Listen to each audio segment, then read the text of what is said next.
Okay, there we go. Whew.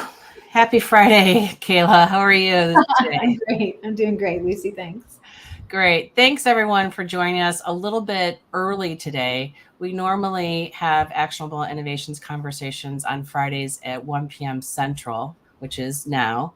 But I scheduled this before daylight savings, and it was technically 2 o'clock that we were supposed to start. And thank you, Kayla, for pointing out the discrepancy. And I think we have punted and made things work for today. So hopefully, if you're not catching us live, you're watching the recording and learning a lot with us today.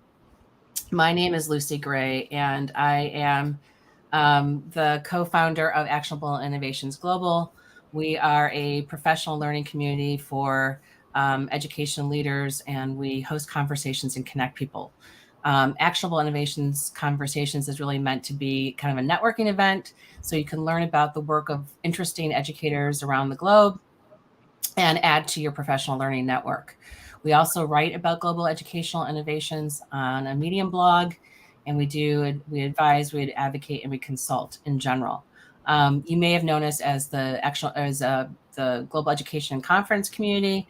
We're now known as Actionable Innovations Global, and we host a conference in November called GLOW.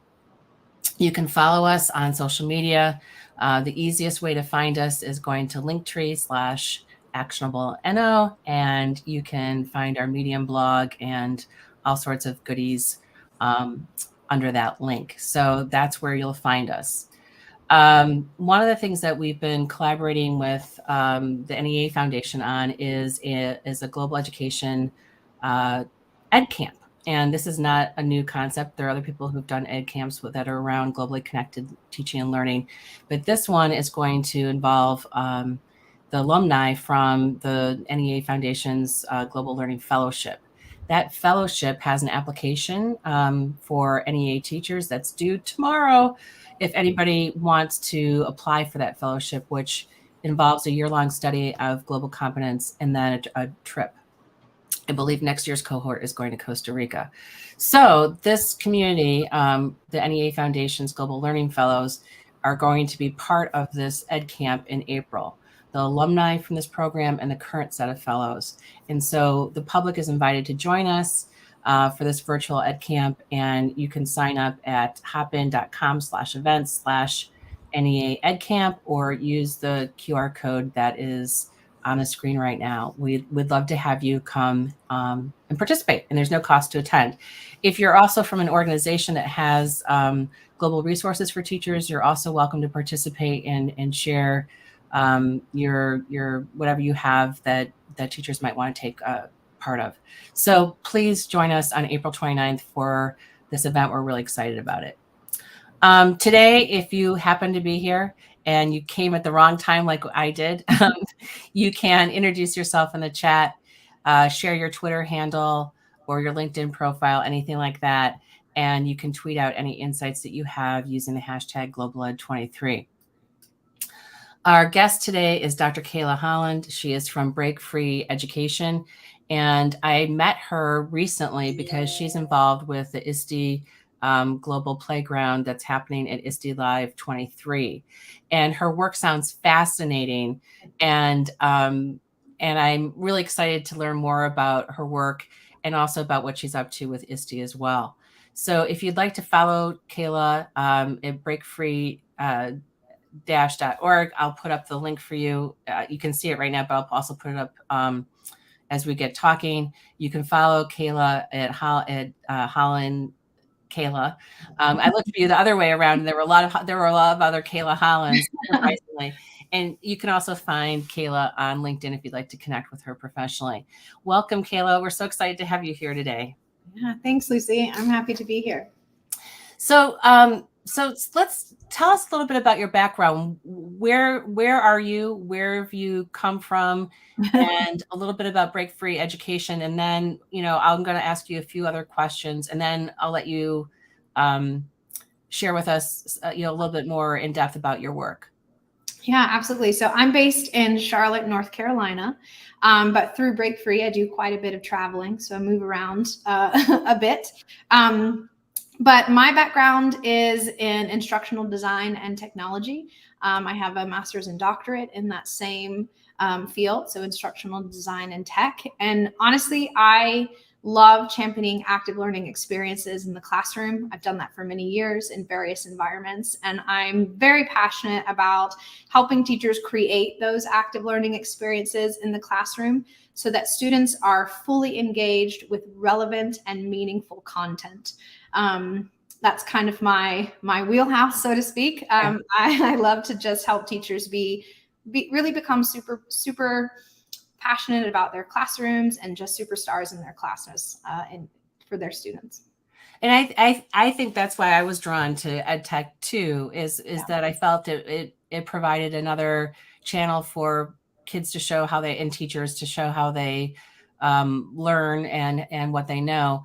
And I just felt like it opened the world to kids. You know, that technology was another way of being interactive in a classroom. And you know, I don't know how old you are, but I'm getting up there. And you know, I remember back in the day where it was Oregon Trail, and there was things like we had, you know, laser discs, and there was a series that was called The Voyage of the Mimi. I don't know if you remember, if you ever saw that, or maybe you were a student and you were exposed to Voyage of the Mimi, but it was kind of video content with lessons. And Ben Affleck was this kid who traveled around the world on a sailboat, I think. And it was kind of an oceanographic theme from what I remember. Anyway, that kind of stuff, you know, back, you know, 20, 30 years ago was like, I'm really dating myself, was like, it was so different than a textbook or whatever. And if one couldn't travel or go somewhere, you know, I felt like this was like the next best thing. So anyway, experiential learning is something that's near and dear to my heart, and I think is really important in this day and age. And just one other comment before we dive in a little bit further. I was looking in the ISTE forums yesterday, and there was a post from someone saying that they were actually thinking about pulling back on, I don't know if you saw this, their district is thinking about pulling back on the use of technology with the kids because the teachers are teaching too much with it. That was essentially the message. And so that they were going to stop being a one-to-one district because they thought it was too much. And I thought, wow, is that where we're going with this? Yeah. Are we going to have kind of a backlash to, you know, the pandemic has helped everybody kind of get online, right, and get their skills built up. Absolutely. And anyway, I don't know. Did you No, see that? no, I haven't seen it, but I've been having so many conversations with principals and leaders and teachers around the like Chat GPT and like how AI's kind of been introduced to the scene of education in the last couple of months. And there is this kind of fear around the unknown, right? It's this, our computer's going to take over the world. I mean, like people are really having those kinds of conversations. So I might not support that decision to pull away from tech in the classroom, but I definitely understand, you know, the fear and the questioning. I think really, you know, I love just personally a blended learning model. I was an instructional tech coach for a long, long time, but I started in education many moons ago as a English teacher, right? And I really value using both. I think when there's a purpose for technology, you can use technology with the SAMR model in mind, if you're familiar with that. Mm-hmm. There's real value in students building things with their hands and writing with a pen and paper. I mean, that kind of thing. So I really believe in that blended learning model. But I can see where people are getting a little bit afraid of technology taking over the classroom and replacing teachers entirely. Yeah, it's gonna be really interesting to see, and it might be here sooner than we think. What do you think? So before we jump in and I turn it over to you for a little bit, my friend Don, who's usually here on Fridays, but he's teaching today, he has some questions that he asks of our guests typically. So I get to ask them today, and just to kind of warm up and get situated. And he has chosen these questions, and he's crafted them in the same vein as the Proust questionnaire that's at the back of Vanity Fair magazine, where they interview a celebrity about things. So you're our celebrity today, and I'm gonna, and these are meant to not to stress. These questions are not meant to stress you out, but just to kind of like set the tone. So this is one that I really like to ask. What is your idea of perfect happiness? Oh man, I was not prepared for this, Lucy. Sorry. Whatever comes into my full anxious mode with not having answers prepared for questions. You don't have it's no, it's fine. It's fine. So, okay, say the question one more time. So what's your idea of perfect happiness? So for me, I when I thought of this, when we ask this quite a bit to people, and what always comes to mind for me is picking my son up at camp in Jackson Hole, Wyoming, a number of years ago. And we went to a hotel and got huckleberry milkshakes and looked out at the Grand Tetons. And that's being around mountains is one of my happy places. And then being with my family and just and I was just looking at the picture today from this. And so that's like my idea of perfect happiness is being with my family, being outdoors, eating something sugary, I guess. But that's an example of what my idea of perfect happiness. And if anybody's watching, I see we have somebody from Sudan who's watching, who's also an English teacher. Feel free to in the comments, tell us what your idea of perfect happiness is too. Yeah, I love your example. I don't know that for me, there's just that one kind of pinnacle, like this is my perfect happy moment. But I do love spending time with my family. I love spending time on the beach and near the ocean and that kind of thing. But I this might be a weird answer, but I kind of believe happiness is a choice. And I think we can find those happy moments in any part of our day or wherever we are. And so I try to look for those little things, on a regular basis. But I think sometimes we have to actively seek out happy moments because we get so caught up in the negative things of the world around us. But so it's taking time to have gratitude and thinking about sometimes the small things are what make us happy. It doesn't have to be something grandiose like looking at mountains. But I think that's an excellent point. And we've got somebody else from Egypt who's watching. So and she's a computer teacher. And looks like she's involved in all sorts of different communities that we know from ed tech. That's great. So we have a few more people that are joining us. Next question is, who's an educator that you admire? Oh, that's a tough one too. I think there are several. I had a unique education experience growing up. I was homeschooled actually for many years, and so my mom was my educator, and so I think that allowed me to create an experience that I try to replicate in many classrooms that was active and really I built things with my hands and things like that. So definitely that experience is interesting, but I think there are lots of people out there who are compassionate educators. And I think that's what I would say is what I try to model myself after. Because I think as educators, we have to lead with compassion and we have to see students, not just as students in our classrooms, but by the struggles that they bring in and the trauma that they've had in their young lives. And so I would say, educators who lead with compassion. I love that. And to tie into that, I did a student teaching program in the late 80s, again, dating myself. It was a consortium of colleges that had this student teaching program in Chicago. It no longer exists. It's called the Associated Colleges of the Midwest Urban Education Program. And so I came in to Chicago and lived for a semester and taught at a school. And the two women that ran the program were really influential. They had deep knowledge of multicultural education. That's what we called it at the time. They knew the city really well. and they were really supportive of us in general. And I'm sure I was a clueless, young teacher at that time. But I stayed in touch with one of them, and she's now the executive. She's done a lot of different things, and she's now the executive director of the Charter for Compassion, which you might find interesting, which is the TED Prize wish of a woman named Karen Armstrong. And so Marilyn doesn't live in Chicago anymore, but she lives out in Washington State and runs this. And there is a whole network of they do a lot of work with different channels or different sectors. So education is one of their sectors. And there is a network of Charter for Compassion schools. And so anyway, so she and I have been back in touch over the years, and she's just an incredible human being. And that Bob Greenberg that I was telling you about earlier, Marilyn was watching me interview him.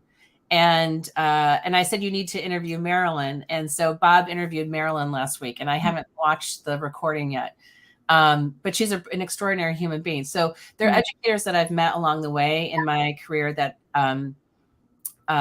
have influenced me, or who I admire, or who I aspire to be like.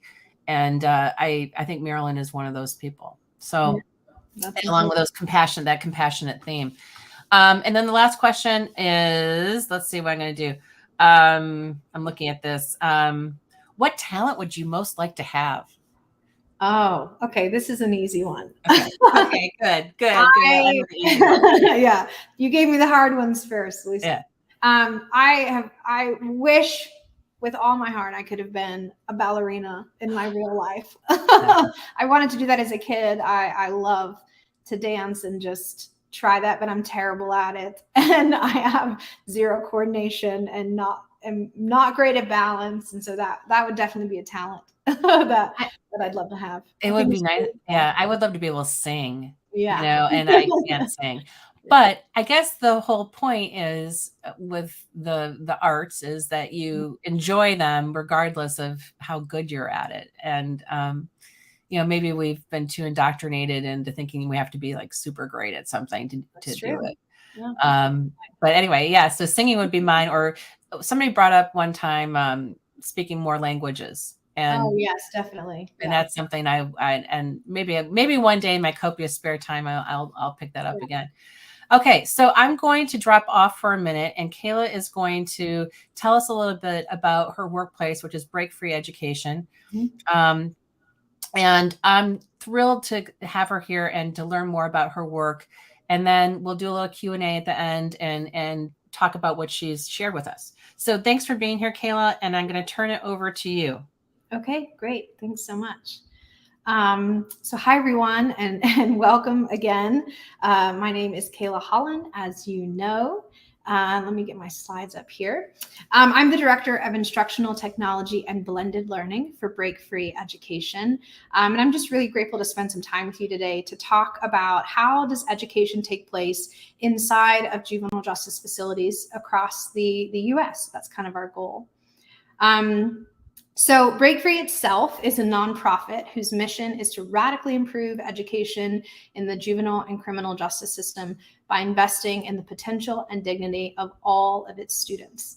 And we really do that in a number of ways, including we partner directly with juvenile justice facilities across the US to provide professional development workshops and access to networks, teacher networks and instructional coach networks and ed leader networks from those providing education in those facilities. We provide resources, and we really help educators create those active learning experiences in the classroom that are engaging, relevant, and meaningful for students. We also develop high quality educational programs that are free for teachers and are offered each month. We call those monthly initiatives. You're going to see some student work from that in just a minute.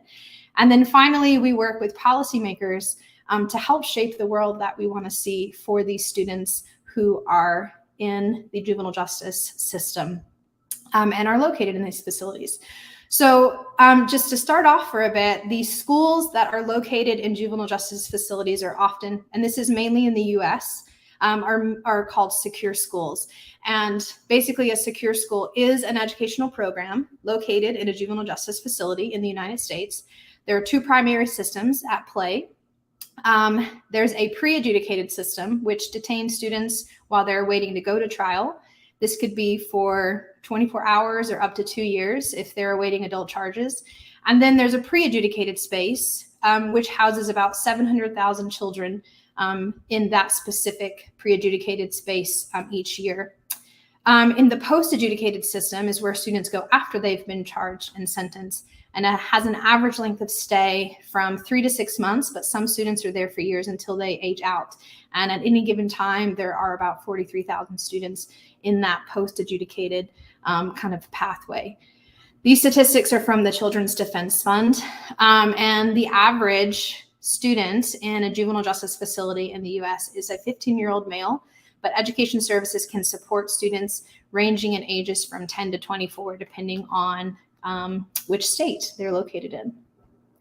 So before we dive into kind of what education looks like inside those facilities themselves, I wanted to kind of share quickly who provides the education to each of these facilities. So the education providers for these secure schools really vary by state, and you'll see those two kind of pathways here, the post-adjudication and pre-adjudication. So pre-adjudicated is mostly run by the local school districts, where post-adjudicated is a mixture of local school districts, state-run programs, and then some nonprofits. So for example, North Carolina and West Virginia both have state-run programs with all their JJ facilities run by the state with one superintendent or admin responsible. And then other states like Massachusetts are run statewide by a specific nonprofit. And then still other states like Nebraska and others have their facilities reporting to the local school district in their county. And still others like New York is just a mixture of all of them. So some facilities are run by nonprofits while others are run by the local county or school district. So it really truly varies by where you're located in the United States in each state itself. So I want to quickly, I know we don't have just a ton of time, so I'm going to quickly paint a picture for what education looks like for these teachers and students inside juvenile justice facilities. So students within the juvenile justice system do not go to school based off their grade level or their number of credits or even their age. They often travel in housing pods that are consistently shifting to ensure the safest environment in the facility itself. So due to the way these students are grouped by housing pod, teachers who on average have 10 to 12 students per class could literally be teaching up to 5 different subject areas in one classroom to meet those varying needs of their students. So when I say subject areas, I mean if it's math class and you have 10 to 12 students in there, and they might be in 4 or 5 different levels of math. So on top of that, students are constantly on the move, transitioning in and out of facilities, which can change the dynamics of the classroom environments literally every single day. And then these classrooms aren't always conducive to learning because they have weighted chairs. They might have concrete desks. The students may have movement restrictions. And then all of them have materials restrictions. So some of them literally have to provide education with only a rubber pencil being allowed. So to talk about these a little bit in more detail, teachers deal with so many restrictions. Some facilities have devices that are allowed. So they have Chromebooks that they allow for students with really restricted access. So they're widely locked down in terms of what's accessible on the internet. When they do have devices, there are usually a handful of websites allowed, and then they have access usually to like Google Workspace. So a student could create Google Slides and things like that. Teachers are often, and students are also restricted, like I said, with the materials that's used. So some facilities have an approved list they can use, while others are only allowed that rubber pencil and paper. Students can typically never use anything like scissors or any type of science equipment. There's always lots of change. As a teacher, you might have 8 students one day, 12 students the next day. You might have class as scheduled, or maybe there aren't enough facility staff to bring all students to school. So you might have 4 students or none at all. Sometimes during COVID, the teachers were actually going to the housing pods themselves to teach classes, and that model has stayed in some facilities. And then again, on multiple levels, teachers are going to have more than one level of student in their subject area in each classroom, because the students come to school by housing pod, not by age or grade level. So this is just pure chaos sometimes in the middle of this education world trying to take place in these facilities. So these are often misconceptions. And because of these, the multiple levels, the restrictions, the constant change, people think that high quality education just isn't possible inside of these juvenile justice facilities and these secure schools. But despite that, there are good teachers working hard to provide high quality education to students. And I know, Lucy, you asked me earlier, like what educators am I admired by, or would I like to align myself with, or something like that. And I think, it would be these teachers, because there are really great teachers working hard every day, showing up every day in just really difficult circumstances sometimes in these facilities, who are trying to make good things happen, who are trying to engage kids in learning. And I think that speaks volumes to what they're able to provide to students in this system. So one of the things we like to do at BreakFree Education and through the workshops that we provide is really encourage teachers to help motivate students and help engage them in the content by creating products. And those products being linked to authentic audiences. So we believe that when students create products, they really take ownership of their learning, and they become problem solvers and systems thinkers and explorers. But when you connect those products to authentic audiences, the students really become invested in that lesson, because someone besides their teacher is going to see that work. And really an authentic audience can be anyone. It can be us at BreakFree when they submit to our monthly contest. It could be their peers simply by hanging their artwork or their products in the hallway when all those living housing pods or units kind of pass through. It can be other teachers. It can be experts in the community. They can sometimes share things online when their name or photo is not attached to it.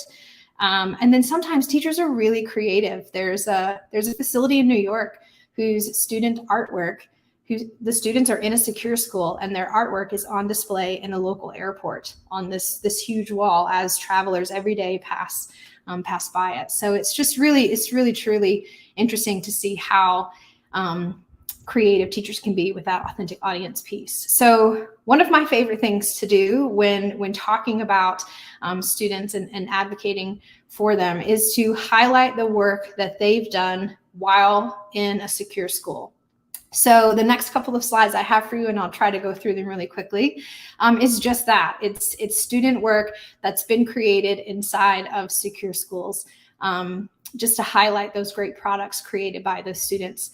So some of these are from our BreakFree monthly initiatives, and then some of them are just really cool things happening inside juvenile justice spaces. And then I'll wrap it up, and Lucy can join us again. So at BreakFree, we have lots of monthly initiatives. So we do 12 initiatives per year. So we have 1 to 2 each month, August through May. And you can find all of these on our website if you're interested. And what we do at BreakFree is we create the monthly initiatives. So there's student-facing content, the slides already created. There's a lesson plan for every day. They're aligned to standards.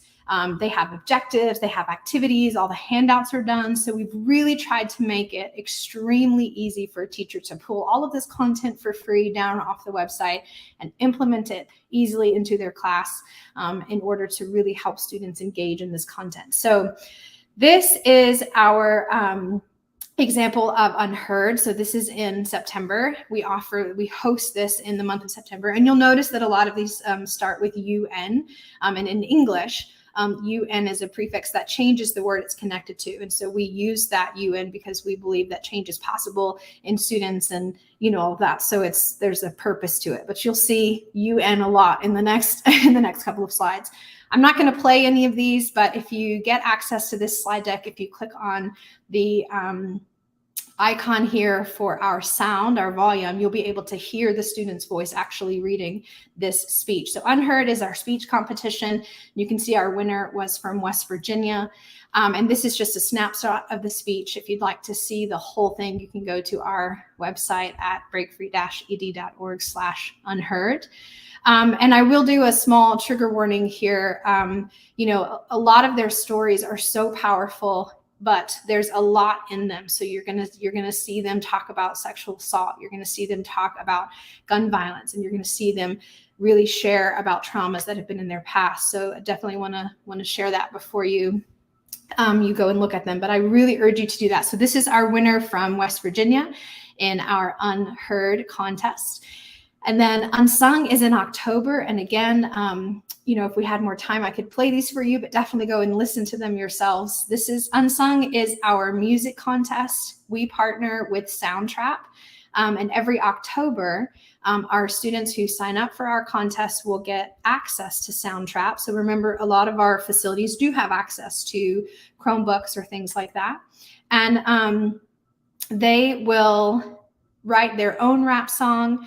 And they will do that on Soundtrap, and then they submit it to us, and we have a team of people who review those with a rubric, and then we have real judges who are experts in this field judge those, and we present a top 5. So if you click on my image here for Unsung, you'll get access to the top 5 from last year, which is 2022.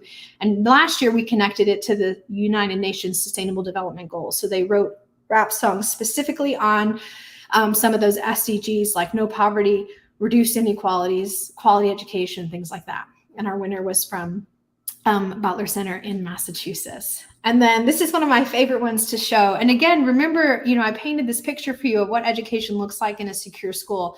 And they often only have access to paper or tape or pencil or something like that. And some of them have access to other materials, and you'll see those as we go through some of these. But just imagine not having a lot of those resources and still trying to make education engaging and fun, and then coming out with something like this. This is a full body spacesuit. This is our Unexplored initiative. It's a math initiative, and students were asked they study life in space. They get to see the live stream of the International Space Station, and they were asked to create some type of spacesuit, maybe just the helmet, or they draw it on paper or whatever. And this was our winning student.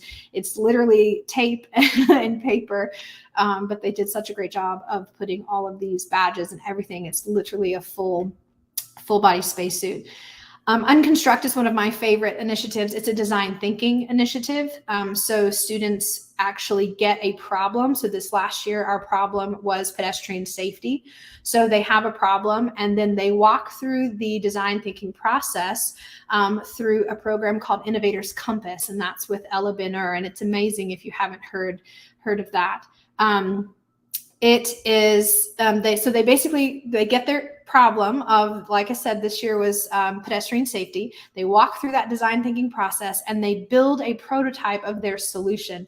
And so this was a kind of a city block. And you can see they're using every bit of paper they can find. Like, I think this is a paper towel or toilet paper roll, that kind of thing. And kids are so creative in making things look great with the materials that they have. So these are our winners. This was a group of girls from Summit County, Ohio. And what's really great is our expert, that is our final judge for this year, was Ella Binner. We use her program with Innovator's Compass, and she judged the top 10 winners and picked our final winner. And then a month later was able to do a virtual call with the winners themselves. So the girls got to meet her, and they got to talk all about their process. And it was really, really cool. Undivided is our student activism initiative on gun policies. And so the students actually get access to James Foreman Jr.'s book, Locking Up Our Own. And so they read a chapter of that. They do a mock city council. And then they write a letter to their local politician. And then they literally design walking shoes as if they were taking part in student activism. And we take the winning shoe, like you see here, and turn it into a sticker. And so the students get access to their stickers, their facility gets them, and then we have them also to hand out to anyone. Anyone and everyone gets the winning student stickers. So this is our January initiative in Unearth. And remember, these are different. They're ELA, they're science, they're math. We try to really get a lot going in every single subject area. So this one is called Unearth, and our winners were from Florida, the Escambia Boys School, and they can use any materials allowed. So you'll see this facility that one has access to a bit more, like pipe cleaners and things like that. And they studied climate change and then also built a model of the layers of the earth and atmosphere. So we're definitely trying to create some hands-on experience here. Uncharted was new for us. It's our math initiative. With the Pythagorean theorem, we connected it to, I'm not sure if you guys remember a long time ago, like we were talking about at the beginning, Where in the World is Carmen Sandiego was kind of a big hit. And so we've pulled that in, and students can kind of solve clues based off where she is, and then use the Pythagorean theorem to map that out. And their product for this initiative was to create a children's book based on a math concept that they learned. So this is our winning students' children's book, and this winner was from Idaho. This is our last year's winner, because March is the current month that we're in. So all of these Unleash submissions have come in the last 2 days. We'll be choosing a winner and publishing it in the next week or so. And they're so creative. But again, when you get access, you can click this and watch a 60-second video. This one is an actual roller coaster students build out of paper. And they learn all about the concepts of force and motion. And then they put that into action and build an actual roller coaster that a marble can go through. And these are just truly incredible. You can see we created some honorable mentions for like most innovative design, most creative, most daring, that kind of thing. But our winner last year was from Massachusetts. And then again, all of those submissions have just come in over the last couple of days. And so we'll be judging those coming up soon. April is Words Unlocked. It's National Poetry Month for April, and so we do a huge poetry contest. They have poetry slams in their own facilities, and then they submit the top poems to us, and we have volunteers that review them, and then those top 15 or top 10 go to our real poets who are going to judge them for students. So again, last year's winner is, you can see here, from Wyoming Girls School, and you can read the rest of it on our website at the link below. Okay, so that's most of our initiatives. I love sharing about the products students have created. I love sharing off their just talents and amazing ideas that they've made come to life. The next few slides are literally just not connected to BreakFree, but they're just interesting things taking place in juvenile justice facilities in terms of creating those real products and connecting them to authentic audiences so that students have their work viewed by someone. So at a facility in New Orleans, Louisiana, they have an art gallery opening every October. In the US, October is National Youth Justice Awareness Month. And so those students in the 2 schools run by this program create artwork all year long. And then in October, they host this art gallery, and the public can come. Everyone can come, right? Except the students, because they are confined in their facility. So what this program does is, you'll notice there's a number underneath this shoe. These shoes, by the way, are all made out of duct tape. There's a number. So as a participant, I can go to this event, and I have gone a couple of times. It's just fascinating. So you can go to this event, and I get a clipboard with some paper, and I write down the number 62, and then I leave all my comments and feedback on this piece of paper.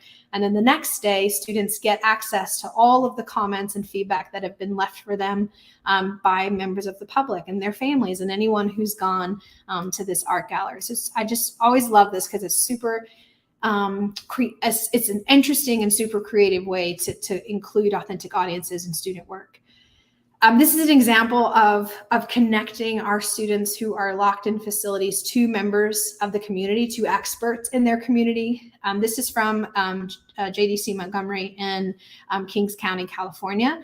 And over here are these great stickers from some graffiti they've created. So they've connected with an expert in the community who is talented in graffiti and art. And they've brought him in to students because they were really interested in graffiti and art. And so this is stuff that's been created by students. And then they've taken those pieces of graffiti and art and created them into stickers that they can have for themselves. And then one year, the students in this facility won our Unsung contest, that rap song contest. And this facility has built an amazing music program called Stories with Style. And they won our Unsung contest, and someone reached out to them and said, the song's incredible. We love it. We'd love to come and help those two students who recorded that song create a music video. So this link right here is a small interview of the students, which you can see they're in silhouette form. And then it's the music video to their song. It's about 8 minutes long, but it's truly incredible to show. This is a facility in Pima County, Arizona, and you can see I've covered up some names here, but they really value education, and they value students getting their high school diploma or GED or something while they're with them. And so this is a hallway where students walk from the living pod to school or to the dining hall or wherever. It's this really long hallway that students are constantly moving through. And so they decided, and you can see they've been doing it a long time because this is from 2012. They decided that anytime a student gets their high school diploma or their GED, in order to reward them and congratulate them and affirm them in their acceptance and completion of that, they get to paint their handprints on this wall. And it's this huge deal, and all the kids love it. And when you go there, a student would say, I just graduated, did you see my hands on the wall? It's just incredible. And they're really excited to see that every day. And then this is an example of just a teacher being really creative. This is that same teacher in New York whose artwork, the student's artwork is displayed in the airport. And originally, he wasn't even allowed to have canvases. And he was leaving the facility one day and noticed the kitchen crew getting rid of cardboard boxes because there's lots of cardboard available. And so he asked the kitchen crew to pull some of that aside for him.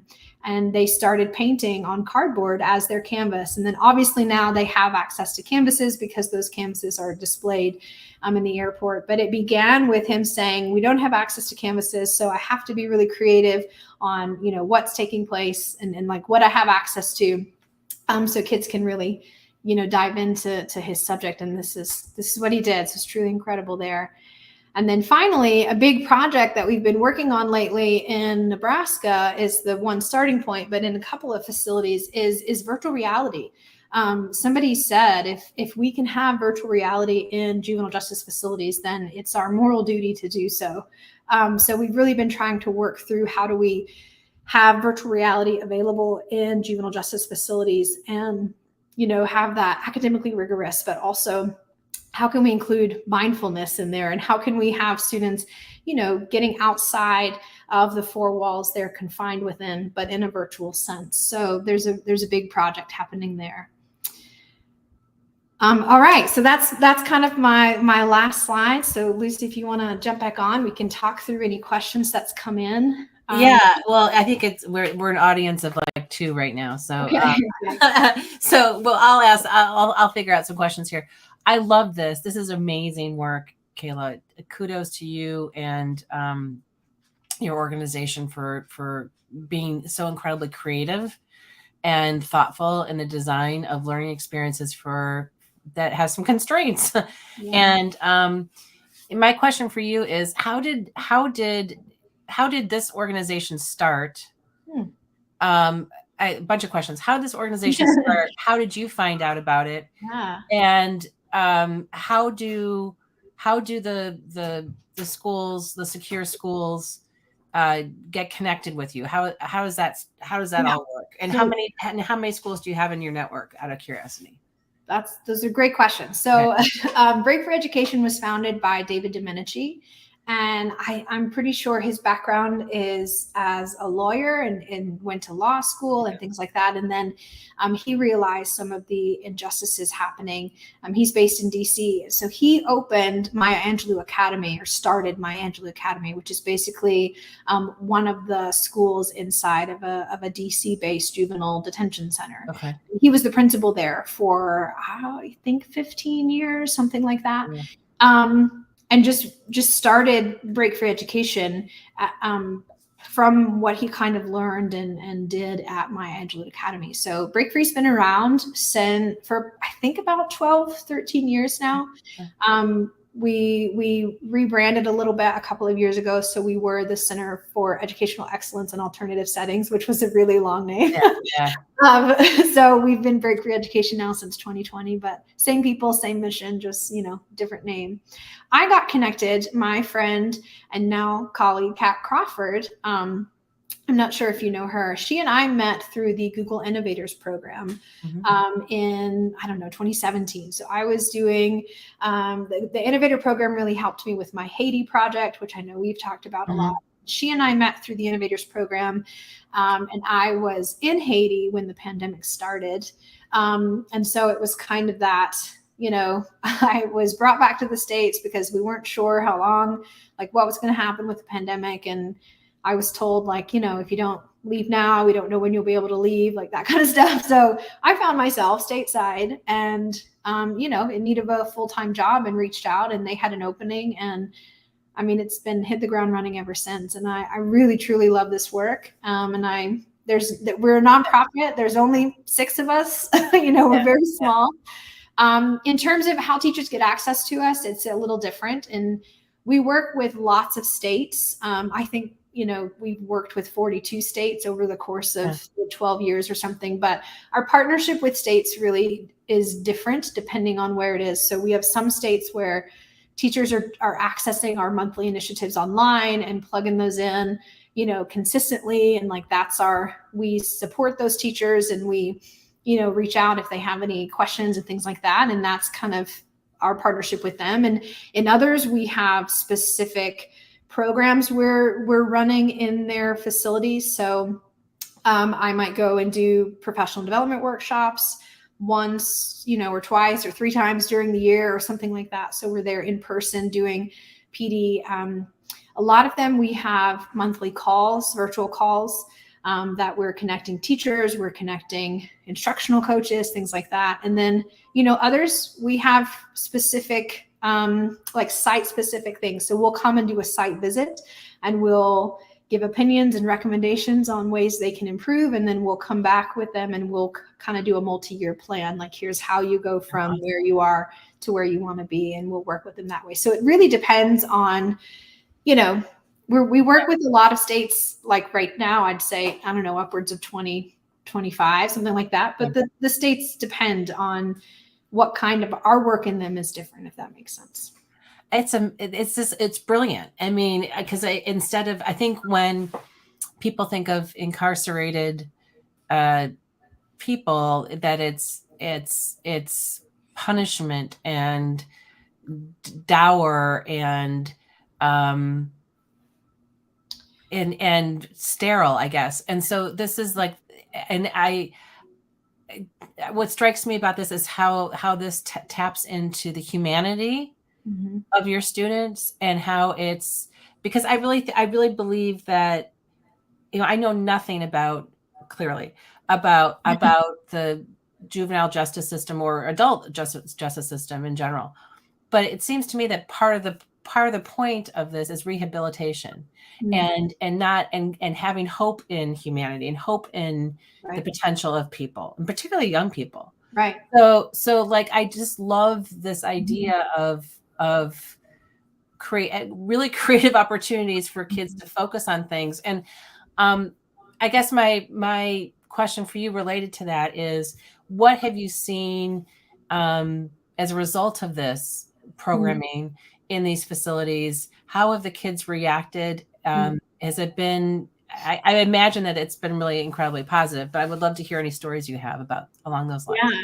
absolutely. And I don't want people to think this is happening in literally every facility in the United States. I wish it was. I wish every facility treated kids with dignity and respect and had education that's engaging and, fun. But, a lot of facilities are working hard to create a culture that treats kids with dignity and respect, and that has education that's meaningful. But there are definitely, facilities that struggle, and that I don't like to use terms like this one's good and this one's bad, but there's work to be done in a lot of places. There's progression, levels of progression. Yeah, definitely, definitely. But I mean, I don't know. I meet students, often in facilities, and it just depends. Sometimes like kids like some of the monthly initiatives because they get to build products, they create products, and we at BreakFree are those authentic audiences. I was talking to a teacher not too long ago, and she said she had a student like 3 years ago win our speech contest, which is unheard. And then she saw this student. The student was there, Mhm. obviously, in the detention, or confined in her facility during this time. And now, like 3 years later, she ran into this student on the street randomly, and the student still remembered that they won the contest. It makes a big impact on them. It helps teachers, create that environment. But honestly, we believe that education is one huge way to lower that recidivism rate. So hopefully students change their path, right? They're creating a new path for themselves, by focusing on their education. And a lot of facilities do credit recovery. And so they try to really help students, if possible, get that high school diploma or that GED. I was in a facility in New Orleans recently, and that's one that I kind of go to often, several times a year. And so I know the students fairly well who are there as I'm there each Mhm. time, the ones who've been there long term. And I came through the door, and he said, "Oh, I'm so excited you're here. I just can't wait to tell you." And, he's there in his orange jumpsuit, and at this facility, they keep them, shackled at the feet still because of the type of facility it is. And he's beaming from ear to ear and said, "I can't wait to tell you I'm graduating in 3 weeks," and he's just so excited about that. And that's why I said that earlier when you asked me what's happiness. I think we really can, choose our own happiness, because he in this moment is extremely happy, and he's proud of himself for graduating with his diploma, as he should be. Yeah. Um, but he's surrounded by this kind of terrible facility.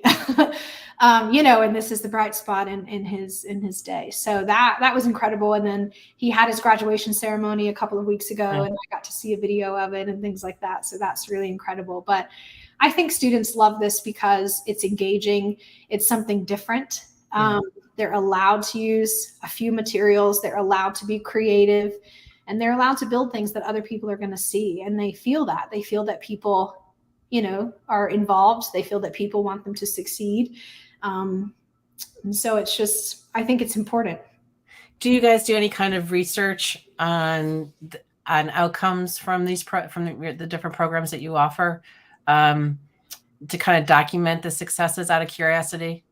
No, we don't really. We don't really do any that. No formal research or feedback. We do surveys, and we listen to teachers. We really value their feedback. And if we put something out there that didn't go well, or students weren't involved, we'll do a lot of feedback for why, teachers will talk to students, or we'll talk to students and teachers and make changes to it. And then if it doesn't go well a second time, then we probably won't offer it again. We'll do something else. But a lot of research does go into the creation of our initiatives. Like I said, my background's in instructional design and technology. And so we really do feel like these initiatives are high quality, in terms of modifying them specifically for use in juvenile justice facilities. Not that they can't be used in a regular, school classroom, but we design them specifically for juvenile justice facilities. Yeah, I like the idea of monthly challenges for anyone. And that's something that I've thought about and never done, with my global ed community. Because I think teachers are looking for opportunities like that are kind of set up by somebody else, where they're not, it's I look at three different kind of levels of infusing global into your work. One is taking lessons that are already created by somebody else and infusing it into your curriculum. Another is joining an existing project, like with Iron or other groups that offer projects, Jennifer Williams project, for example. And then eventually you get to teachers feel comfortable enough to design their own project. Right. That takes some experience. You need to have some experience, I think, at the other levels before you really kind of dig into that, because you live and learn, right? And that's right. And honestly, students and teachers in these facilities they really vary, right? So you'll have literally just like content specific teachers. They're certified in their state. They've taught in a public school or private school or some type of what I would call a community school or a general population school, right? And then they'll come and they'll teach in a juvenile justice facility. So they're familiar with education. They know how it works. And then in some places you'll have like a person who's in the room who's maybe never taught before, or they don't require certified teachers. And so, there's that kind of role too. And so we try to blend that gap between literally any human being who is in a room can put these initiatives in place. And then if you're a content teacher who's a scientist before being in education, you can modify it and amp it up if you want. But a lot of our students are coming with huge gaps in their academics. So I bet on average, they're coming at like a 3rd or 4th grade reading level. They have lots of gaps in math. And so, a lot of teachers are trying to fill those gaps with them. So we kind of design for an 8th, 9th, and 10th grade level. And we kind of design for that kind of world. And then you can extend it for some older kids who might have been in school for a long time, or you can, make it a little bit less intense if you have younger students. But honestly, I met a student last week who said before being confined in his facility, he had not been in school for several years. Wow. I mean, you're coming with real gaps in their academics. So we're trying to kind of hit this middle path. There are a lot of factors to design for. I mean, that's what it sounds like to me. So in terms of the technology piece, I mean, your title is Blended Learning Director of Innovation and Blended Learning. Is that the right title? Yeah. Something like that. So how does the technology come into play with these? And obviously in some of these facilities, they probably don't have any technology because they're really limited in what the kids can have. But I'm wondering, when you do have a little bit of access to technology, what kinds of stuff do you do? Right. Do you do? That's a great question. And honestly, I'd say a lot of facilities do have access to technology. And that's one of the buckets that we kind of help, right? Or come alongside a facility for. Is that they'll procure Chromebooks. That's what we would recommend, because the Google Admin Console is so great about helping them, lock down things and manage devices. But we recommend a layered approach. So there's multiple programs that we'd recommend, and we help connect them to people at these programs that we already know and are comfortable with. They already understand the juvenile justice system. So we'll connect them, and then we'll come and we'll train staff, and then we'll come and train students if they want, or the teachers can train students. So we do that as well. But in terms of what they do, they actually, just having access to Google Workspace on a Chromebook can be huge in terms of what they can do in being creative. I mean, just with Google Slides alone, you can do so many things, not just creating a slide deck. You can create a comic strip. You can write an ebook. You can create an interactive game. I mean, you can do an infographic. Timeline, Yes, timeline. There's so many things that you can do for students to apply their learning and still create a real product that, that can be seen by an authentic audience. So I think it's different. And even with access to technology, it is locked down. I mean, in no facility are they just going to say, here's the internet wide open, have fun. They're not going to do that. But we do encourage them to open it up a little bit more than they might be comfortable with. But kids realize, like, oh, okay, if we follow the rules, we have a responsible use policy, we have a culture that is respectful, and kind of all of those pieces blend together to really create a good space for students to feel like they're learning, they're cared for, they're valued, that kind of thing. There's a lot of pieces to that, and you can't really just have one of these. You have to really have multiple. And a lot of places do e-learning in terms of content. So they use virtual programs like Apex or something like that, especially for credit recovery. A handful of places, or I shouldn't say handful, a small number do that as well. I would imagine. It seems like in situations like this, when you don't know, when you have a variety of students at different levels, having something that's adaptive, that's kind of I mean, and I'm not a huge fan. Yeah, yeah, So but there's a time and that place for model, it. but Yeah. it's better. It's better than nothing. So you have to start somewhere. I was on a site visit last week to a really innovative career and tech program in Texas, and it offered just a gazillion opportunities to the kids that were probably not likely to go to college, and maybe, but they're I'm not, so every kind of certification you could think of, from automotive to healthcare technicians, and it was just amazing the kinds of stuff that they offered the kids, and it felt like there was it's a different than my background. My background's been in mostly independent schools, where autonomy and teacher creativity is really valued. Mhm. And in the independent school world, teachers being able to craft their own curriculum is critical. Whereas at this program, I asked about their entrepreneurship setup, and they said that they purchased some particular curriculum, and that was the answer for them, was if they have the need, then they purchase the content for it. Right. So that it's teacher proof, I guess, or it meets the standards that they need for certification or whatever like that. It's different. It's interesting. I'm a fan of using technology for students to show what they know, and to publish for authentic audiences, and the sort of things that you're talking about. But in some cases, there's certain kind of practical knowledge that has to be delivered somehow to kids, Right. or help them, remediate something, down the road. So I guess, I like the fun stuff. I like the fun, creative stuff more than anything, but there's a time and place for, I guess, other kinds of technologies too. Yeah. I thought your comment about VR was really, really critical. Yeah.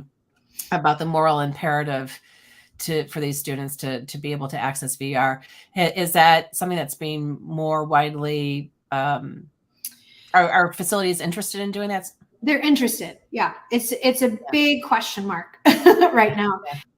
But they're interested, but they have to do it in a safe way. Like, even our most innovative facilities that we work with are still, we want to protect students and keep them safe online while also providing interactive and innovative tech for them. Right. So there's a couple, literally 2 or 3 facilities that I know of that are kind of dipping their toe in this. They have 1 or 2 headsets, and we're trying, we're learning how to make it work. But I've done some pilots with them, and it's an interesting concept, and kids really take to it well.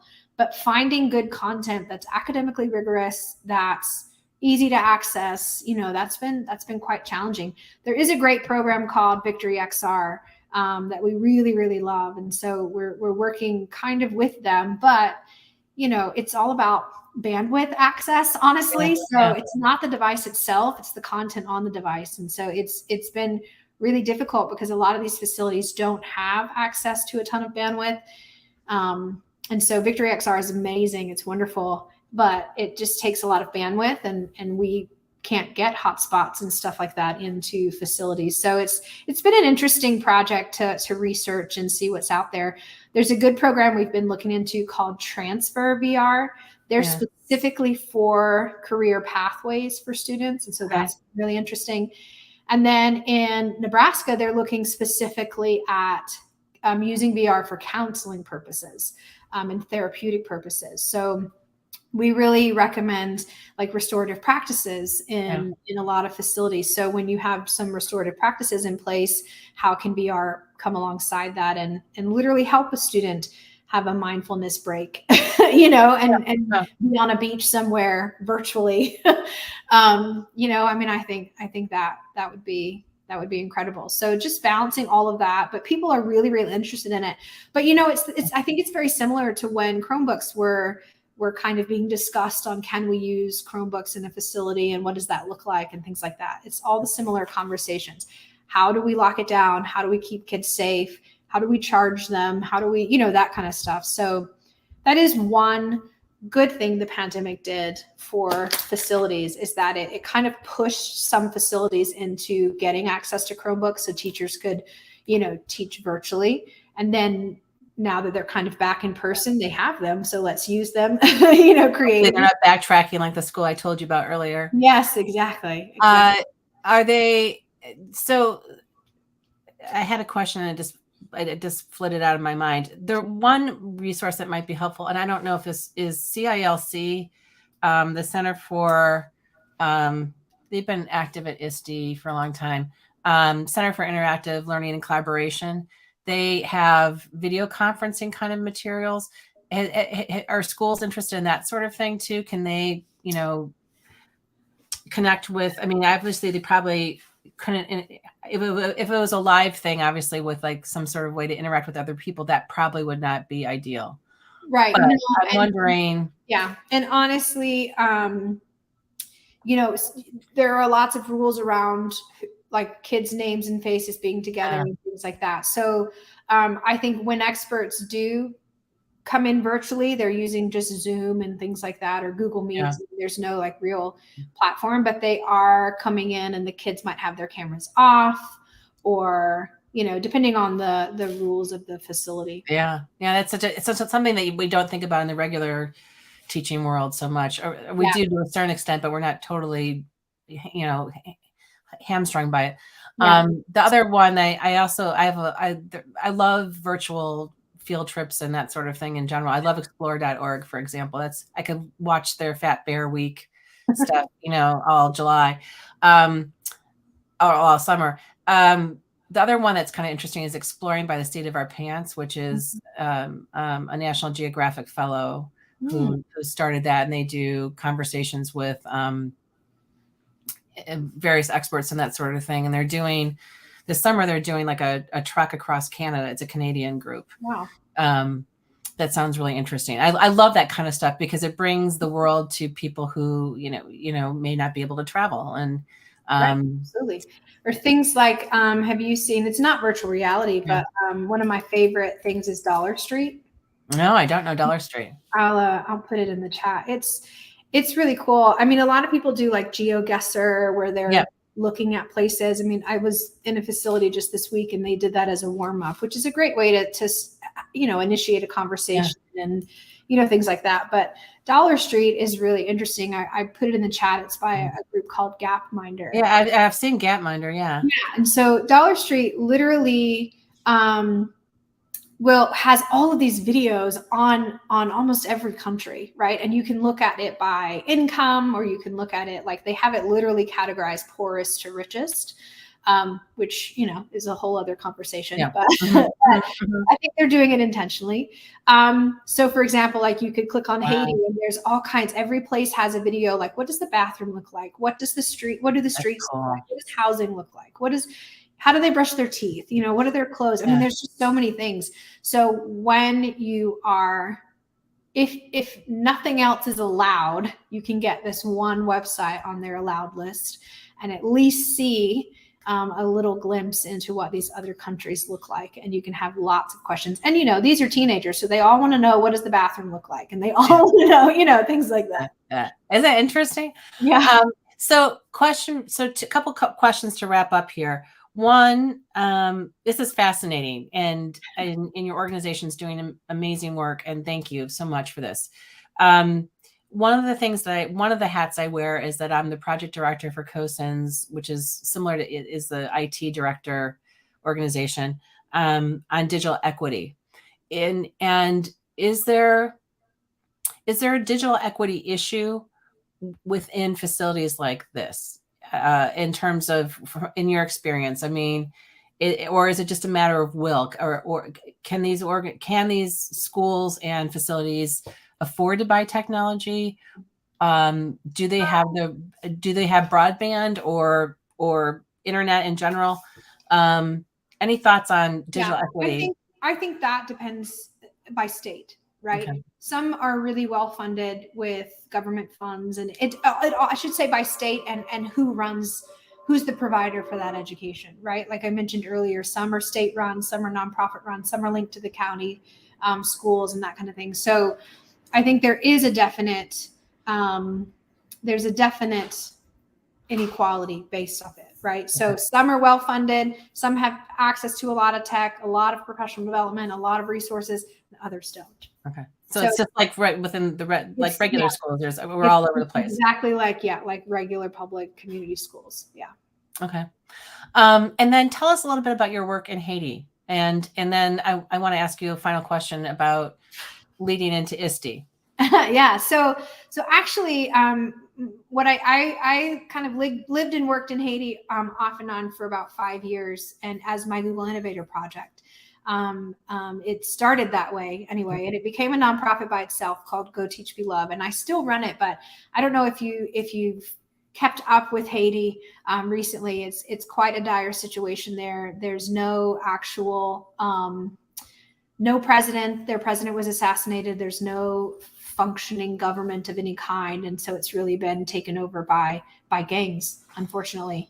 Mm-hmm. So what I did is much of actually what I do now. I worked with teachers in Haiti. I connected with an organization, and I went back and forth for several years. And some of my trips included teachers. We led full workshops of seminars on how to make learning active and engaging and relevant. I mean, the whole thing. This is definitely my world of passion, right? And then I was living there full time, like I said, when the pandemic started, and had to evacuate in. And so we're kind of working with, like, how do we get back in? There's some people doing some virtual stuff, so we're trying to train teachers that way. But the work that I did while there is very similar to the work that I do with juvenile justice, because schools in Haiti often lack resources and materials, right? I mean, we ran school on solar panels and generators. I mean, they're, that kind of thing. I literally walked around with like one singular pen. Like, this is my pen. If you take my pen, I'm going to be really mad. Like, it's just such a low. Things are precious. Yeah. Yes, exactly. So, and I was not in like the main city of Port-au-Prince. I was out in the south, the southern region. So, yeah, I started the nonprofit there. I did that for a long time until the pandemic hit, and now my work there is very virtual, and just trying to still train teachers to be engaging in the classroom. The education style in Haiti is very much rote memorization, right? It's very, like, if you think 1940s America, like that kind of thing. So just it's really like that in a lot of parts of the world. Yeah. And Haitian educators often aren't provided professional development, right? That like 20% of them have been actually provided like professional development for how to be an educator in a classroom. And so really just trying to fill that gap as well, and train them. How do you write a lesson plan? How do you plan long-term for units? So many of them are like, this is what the government said to teach, and this is what I have to teach, and I'm going to teach it the way that I learned it, which is why rote memorization is still so prevalent there.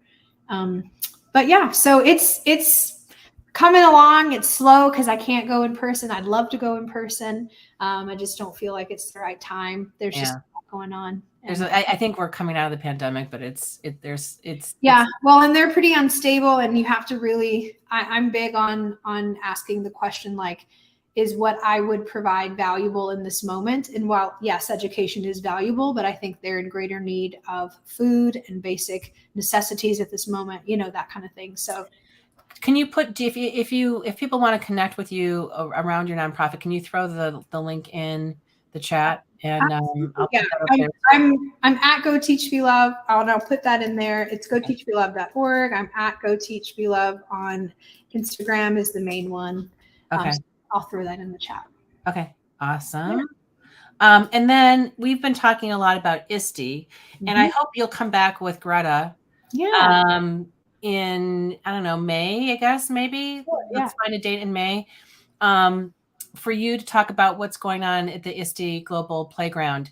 Yes. We're going to be doing a global, I know you signed up, the Global Educator meetup on Sunday from 10 to 12. And there'll be opportunity for people to share their work and connect and just get reconnected really after several years of not being connected. What's going to happen at the Global Playground, and if people want to get in touch with you about that, let us know how they can do that. So tell us a little bit about what's coming up at ISTE with you guys. Absolutely. So yeah, Greta Sandler is an educator in Argentina, and she and I are running the Global Collaborators Playground at ISTE. So if you're going to be at ISTE Live in Philadelphia this summer, please join us. It's Wednesday, June 28th from 9 to 11 a.m. You can find us in the, what is that thing called? The schedule, I think they call it something else, but you can find us in the presenters schedule, the menu. Yeah. If you just search global, there are a couple of global things, but we're the Global Collaborators Playground, and we've called it Passport to Social Good. And I'm really excited about this. We've been connected, and Lucy, you and I talked about this. Yeah. Grant and I have been connected with several people on just like really trying to make global educators feel connected and things like that. So this is just one piece of if you're going to be at ISTE Live, but it's 2 hours long. If you've never been to a playground, it's just pure wonderful chaos. There's a lot that happens at one time. It's not a sit and get type of experience, which, I love to be different. So I love playgrounds. I love that you can get so much information at one time. It's 2 hours long, and there is a rotating schedule. So we have 2 stages.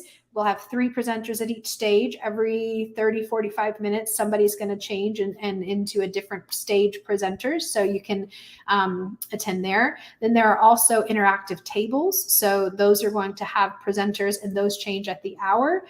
So you're going to get access to so many different global educators doing some really incredible things. It does connect to the United Nations Sustainable Development Goals. So it's basically, how do you implement the SDGs in your classroom? How do you connect your classroom to other educators around the world?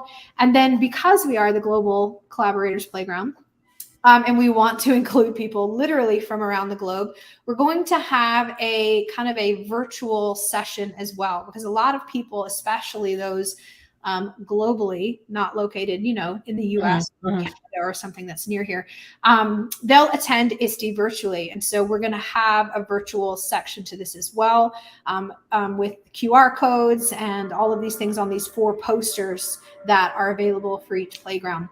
So that's kind of the goal. We have a huge lineup of great speakers, literally from around the globe, that'll be there in person and virtually. So if you're going to be at ISTE, definitely come and check us out. And if you're going to be virtual, you'll have some stuff to do there. We're getting things set up. Obviously, ISTE's not until June. So if you want more information, just reach out to me. I know, Lucy, you've put a lot of my contact information in the chat, but reach out to me, and I can definitely share things with you as we get closer. Yeah, I'm excited. And I think the key is, if you want to, the key to taking your classroom global is to build relationships with others around the world. And ISTE is a really great place to do it because it's an international organization. Right. Typically, I don't know last year, I don't know how many people came internationally, but I'm hoping this year it's even more as we emerge from the pandemic. And so, virtual is great. Like I thrive in a virtual world, but it's even better when you can meet in person and make that connection. And if you really need to nurture those relationships in order to have global collaborations happen. And so, if we're going to do it for our kids, we have to model it ourselves, right? And honestly, we're hoping that this is kind of a launching point, right, to just creating a global community of educators that are really connected and can connect classrooms together and projects together and things like that. And I know we talked about that as well. And you have such a great network already. So we're getting there, but I think the trick is, I think there's some roadblocks right now, and we could have another conversation on that. But I think one of them is, I wonder if there's a backlash around technology, as I mentioned to you earlier a little bit. I think teachers are exhausted still. Yeah. I think this is a better year for teachers. That's the vibe I'm getting than last year. And there's other priorities that are going on in schools. And so how can we tie the globalness that we love to those priorities, whether it's DEI or social emotional learning, that sort of thing? I think that's critical, because there's so much expected of teachers in general. How do we fit in, and how do we weave it in so it's not another extra thing that somebody has to do? How is it just a natural part of what you do in your classroom? That's the trick. And so I I don't know, and everybody's the organizations that we work with are really have great, incredible resources they want to share with teachers, but connecting with them and finding them in mass is really hard. Yeah. And there's no secret sauce to it. Like I think it's going to take some time for people to kind of uh, get back to normal. Yeah. If there is such a And thing as Greta and I were talking about this, like we are doing this playground, right? And then all of a sudden these small groups of people are contacting us like, hey, we see that you're doing this global educator thing. We are also doing this and we'd like to invite you. And so I think we just need to, like, everybody needs to connect together. Yeah. Yeah. And that I don't, we could have so a couple ways that I would love to see you guys get involved is Heather Hitzingmaster, who now works at Digital Promise, and Lottie Dowling from Meg Languages run, and I help occasionally with Global Ed Chat, and we do it once a month. So that's a good hashtag for anyone who's looking to connect with other people. So the next one is going to be, I'm not sure what the date is. We just decided on it and I'm blanking, but it's going to be in April. It's going to be on sustainability. So the first part of the chat is a regular Twitter chat. And then the second part goes into Twitter Spaces and is an audio portion. Yeah. And Lottie usually kind of moderates that. So if anybody's listening or watching, Global Ed Chat's a great way to get started and get connected with some people. So I'm hoping this ed camp that we're doing with any foundation also will be a good place for people to connect. Yeah. But it's tricky, and I don't have the answer for it. I keep on thinking people are going to be so excited about all these things, and then I'm not sure if similar, with our JJ teachers, like you were asking, like how do we get connected to them, and it's very similar because some of them are so isolated and almost siloed into their one facility, and they're the only English teacher and that kind of thing. So we did start this year a teacher fellowship, and we have 11 teachers from across the U.S. who are currently working in a juvenile justice facility. They applied, they had a whole application process, all that stuff, and we picked 11 to move forward. And we meet once a month, just like you're saying. Yeah. We meet once a month. We talk about how to make education engaging and relevant. It's this massive kind of workshop PD. And then we're going to come together for a retreat in DC in June. Yeah. And so I'm really excited about that. But again, we're trying it. Like, who knows, I think it's going successful, but we'll have to wait and see. And well, it's a small group, and you're taking the people who are enthusiastic and building something bigger. And you have to, just like, I'm a Google Certified Innovator as well, and was part of that program super early on. And also part of the Apple Distinguished Educator program. Like I think there's a certain kind of teacher that looks at those programs and say, I want to be part of that. That looks exciting to me. I want that energy. Right.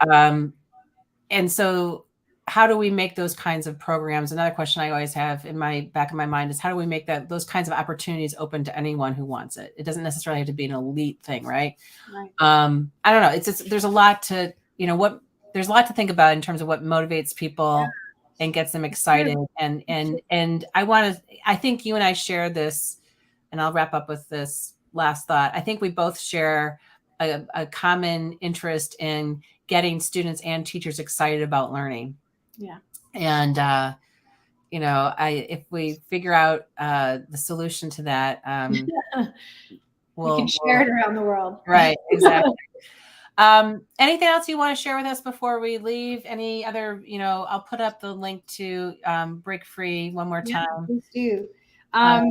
Honestly, just thanks so much for this invitation. This has been really fun and I hope interesting. And I always love to chat about it. So I just appreciate it. Yeah, I appreciate all your time, especially since we went over like 20 minutes. I'm sorry, but there are so many great things to talk about with your work, and it's inspiring and exciting, and I can't wait to meet you in person at ISTE. Same. We'll see each other live and in person in June. Yeah. Have a good weekend, everyone. Bye.